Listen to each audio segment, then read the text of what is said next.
अक्सर ख़वातीन को आदत होती है हाई हील्स पहनने की, वो हुँ, कहीं पे जाती हैं जी, उन्होंने हुँ, एक बाकायदगी से एक वो हुँ, पैटर्न बनाया हुआ है कि बाहर जाना है तो जी हाई हील्स पहन के जाना है। हुँ। तो क्या ज़्यादा हाई हील्स पहनना भी हमारे पाँव के लिए नुकसानदेह है? बिल्कुल, ज़्यादा नहीं पहननी चाहिए मतलब ख़वातीन का मामला है तो वो पहननी चाहिए लेकिन अ, ओकेजनली ठीक है, बहुत बहुत कम। कम। हाँ, लेकिन अगर ज़्यादा पहने तो क्या नुकसान हो सकता ज़्यादा है? ना पहने, ज़्यादा की जगह ब्लॉक हील्स पहन लें, वो ज़्यादा बेहतर है। ठीक है, नुकसान क्या हो सकता है इससे देखिए अगर वो पहनते हैं एक तो? चीज़ है ना बॉडी की पोज़ीशन है, प्रेशर टोज़ पे पड़ेगा।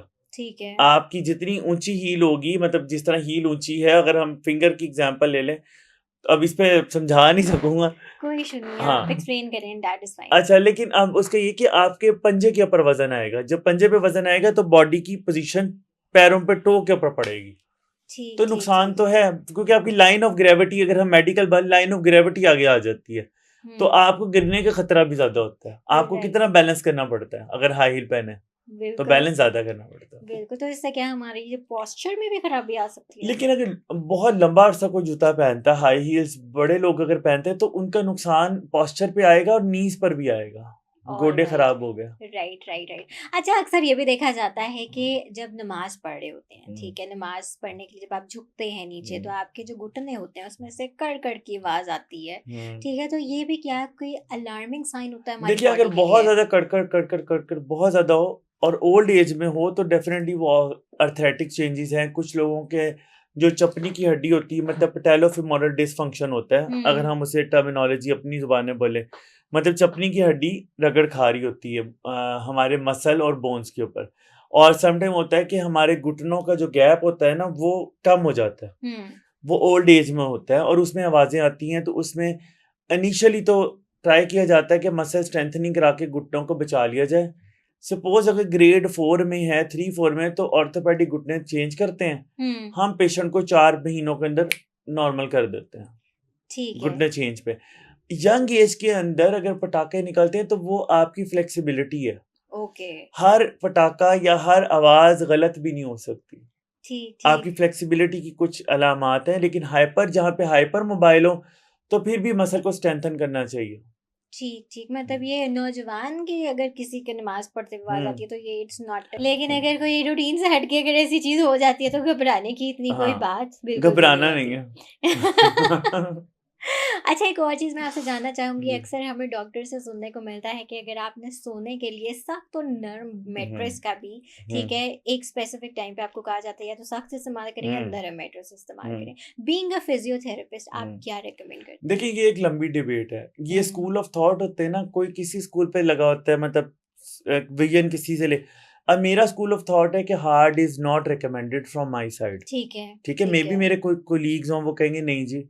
लेकिन जो मैंने अपनी 15 साल प्रैक्टिस में देखा है, अगर आपका मैट्रेस स्प्रिंग मैट्रेस है या नॉर्मल मैट्रेस है जो सिम स्प्रिंग के बगैर वाला है और सॉफ्ट है, आप उस पे सोएँ तो बेहतर है। सोने का तरीका अच्छा होना चाहिए। सोते वक़्त रिकमेंडेशन ये है कि आप टाँगों के दरमियान तकिए का इस्तेमाल करें, मतलब करवट लें तो एक पिलो रखें।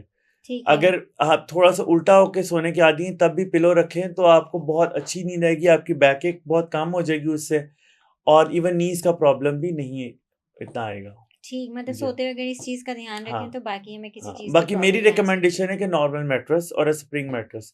ठीक हार्ड है। मेरे एज से नहीं है। राइट, और पिलो की भी बात की जाती है। कोई हाँ। लोग कहते हैं जी पिलो हार्ड होना चाहिए, कुछ कहते हैं सॉफ्ट नॉर्मल होना नरम चाहिए। नरम ठीक है, नरम पिलो नरम होना नरम चाहिए। पिलो।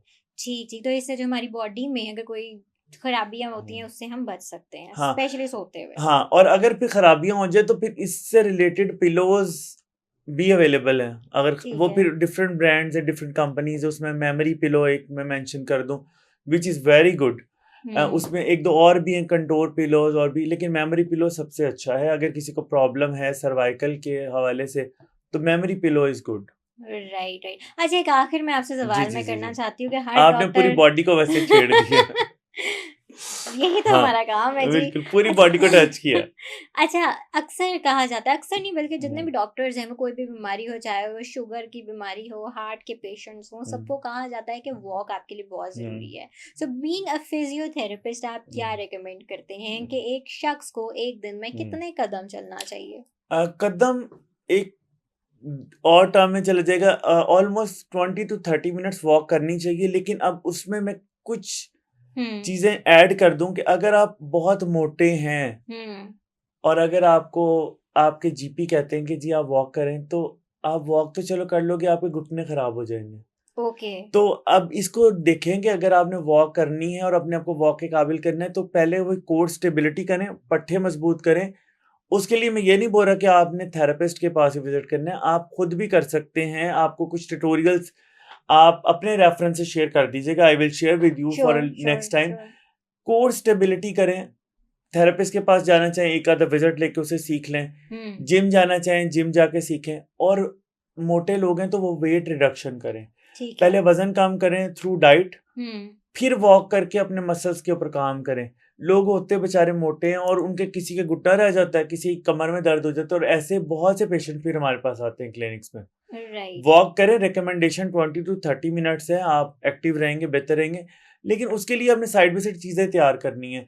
जिस तरह आपने वेट कम करना है, हुँ। आपने अपने मुँह पे टेप लगानी है खाते वक़्त, वो वेट कम में आ गए। इसके अलावा कोर स्टेबिलिटी एक्सरसाइज़ करें, अपनी नींद अच्छी लें, हुँ, ये सब चीज़ें बहुत लाइफ़स्टाइल मॉडिफ़िकेशन की तरफ आ यस। जाएँ, सिर्फ़ वॉक के ऊपर ही ना रिलाय हाँ, करें। लोग वॉक करते हैं और फिर वॉक करते हैं और वो खुस्सा पहनना होता है ख़वातीन ने, वॉक कर येस। रही हैं, तो ऐसी वॉक का क्या फ़ायदा कि आपका फुटवियर ही नहीं आपको पता।